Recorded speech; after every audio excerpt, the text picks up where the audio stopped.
welcome back.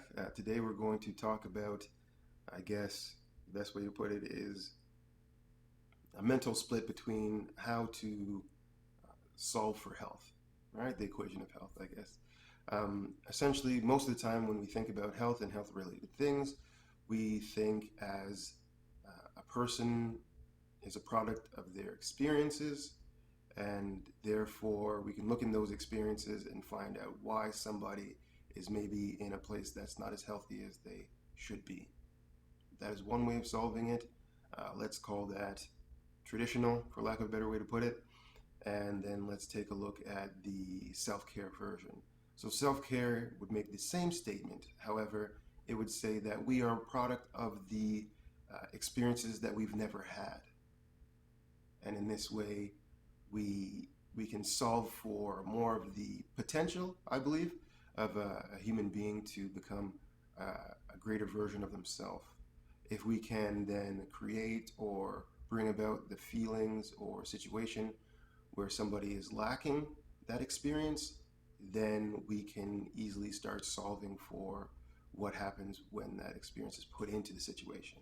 For example, if I never grew up in an environment that supported being, let's say, bold and going for what I want and staying the course until I get that, then it's going to be very hard for me later on in life to foster that environment, to know what that even is.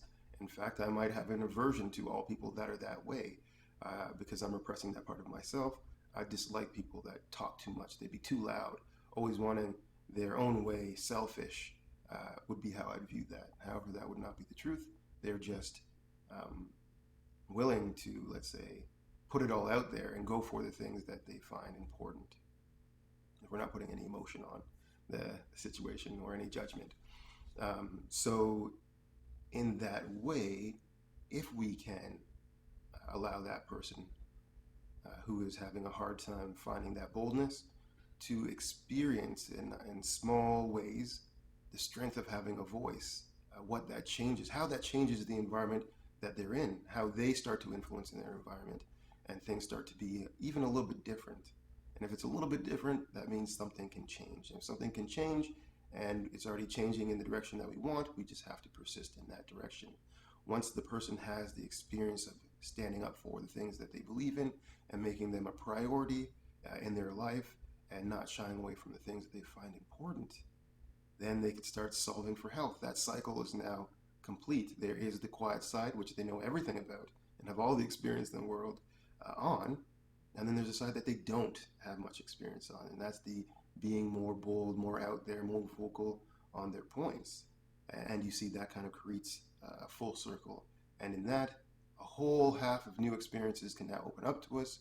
The things that were not experienced because we didn't have that side of ourselves in, let's say, full working order, are now going to be experienced. This means life will change. For that person, the experience will be very much different. And in that feeling of difference and more fullness of one's personality, they will start to pursue more and more things this way. However, there is a balancing element to this. Sometimes without proper guidance, somebody can overdo the opposite side. Therefore, just having a more reactive experience of the being more bold and loud.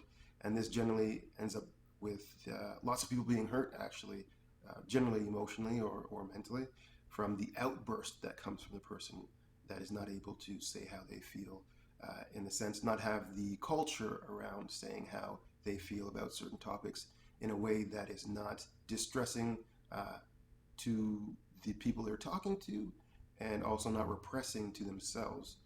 If you do not communicate something in a well-rounded way, then not only do you not feel heard, even after you said what you say, you will have lots of resistance against anybody listening to you again, which is not a very positive or growth-oriented experience.